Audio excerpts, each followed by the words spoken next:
Hello everyone. तो आज का हमारा टॉपिक है volume and surface area of class 10। आज हम देखेंगे सारे फॉर्मूले। ठीक है, तो हमारा फर्स्ट है क्यूबॉइड। क्यूबॉइड क्या होता है? जैसे कि हमारा रूम होता है या फिर माचिस की डिबिया होती है या ईंट होता है या फिर कोई भी बॉक्स ले लो। ठीक है, तो वो हमारा होता है क्यूबॉइड, जिसके अंदर आपका स्पेस होता है, उसकी लेंथ होती है, एक ब्रेथ होती है और एक हाइट होती है। ठीक, तो उसका वॉल्यूम क्या होता है? Length into breadth into height, तो वो हो जाता है आपका वॉल्यूम। ठीक, अब सरफेस एरिया की बात। सरफेस एरिया होता है हमारा एरिया ऑफ ऑल फेजेस। हमारा जो रूम होता है, हमारे रूम में कितने फेजेस होते हैं या कितने एरिया होते हैं प्लेन वाले, वो होते हैं हमारे पास 6 होते हैं। ठीक है, जैसे कि टॉप का हो गया और बिलो का हो गया, फिर अपोजिट 2 फेज ये हो गए, अपोजिट ये फ्रंट वाला और बैक वाला वो हो गया, तो 6 फेसेस हो जाते हैं।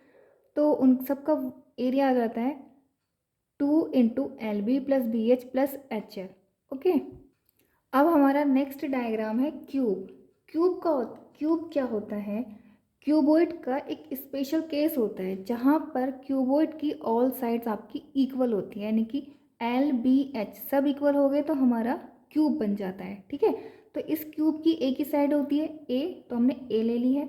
इसका वॉल्यूम क्या हो जाएगा? चाहो तो आप यहाँ पे LBH की वैल्यू A रख दो या फिर डायरेक्ट ध्यान में रख लो कि कितना हो जाएगा आपका A हो जाएगा, तो वॉल्यूम हो गया आपका A³। ऐसे ही सरफेस एरिया हो गया आपका 6A²।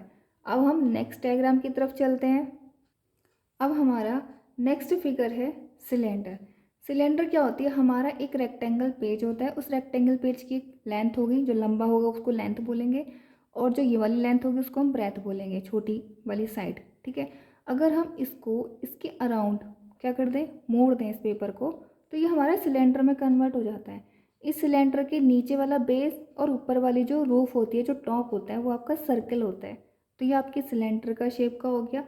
इसका वॉल्यूम होता है πr²h। कर्व सरफेस एरिया होता है हमारा ये वाली चीज़, जो ये गोल गोल होती है या फिर ये वाली जो चीज़ होती है। ठीक है, तो ये हमारी कर्व सरफेस हो गई आपकी 2πrh। फिर इसी में अगर हम टोटल सरफेस एरिया या फिर टीएसए की बात करें, तो इस टीएसए में क्या होगा? नीचे वाला बेस और ऊपर वाला टॉप, यानी कि πr²। तो 2πr² इसमें ऐड हो जाएगा, 2πr कॉमन लोगे तो r+h, ये हो गया हमारा टीएसए का फॉर्मूला। अब हम नेक्स्ट फिगर की ओर चलते हैं। अब हमारी नेक्स्ट फिगर है कोन। कोन किस शेप का होता है? इस शेप का होता है। इसके अंदर एक वॉल्यूम होती है। देखो, नीचे के बेस की रेडियस हो गई r, ये हो गई हमारी स्लैंट हाइट, यानी कि इसका तिरछेपन की जो साइड है वो हो गई हमारी l, और जो तुम्हारी स्ट्रेट हाइट होती है उसको बोलते हैं हम h। इन तीनों में एक रिलेशन होता है r² + h² = l²। ये रिलेशन क्यों होता है? क्योंकि h और r परपेंडिकुलर होते हैं। ठीक है, इसके वॉल्यूम का फॉर्मूला हो जाता है 1/3πr²h। CSA का फॉर्मूला हो जाता है πrl और TSA का फॉर्मूला हो जाता है πrl + πr²। πr कॉमन ले लेंगे तो r+l हो जाएगा। ठीक है, यही इसके 3 फॉर्मूले हैं। अब हम नेक्स्ट फिगर की ओर चलते हैं। तो अब हमारा 5th नंबर का फिगर है स्पेयर। स्पेयर का एग्जाम्पल आप ले सकते हो फुटबॉल या फिर ऑरेंज, या फिर सबसे अच्छा एग्जाम्पल तो इसका फुटबॉल ही हो गया। ठीक है, जो जिसके अंदर तुम्हारा वॉल्यूम रहता है। ठीक, मैंने दिखाया भी फुटबॉल के जैसा ही है। तो इस वॉल्यूम में या इस स्पेयर में सिर्फ एक ही अननोन होता है, एक ही वेरिएबल होता है जिससे ये पहचाना जाता है, वो होता है उसकी रेडियस। ठीक है, तो रेडियस आर हो गई।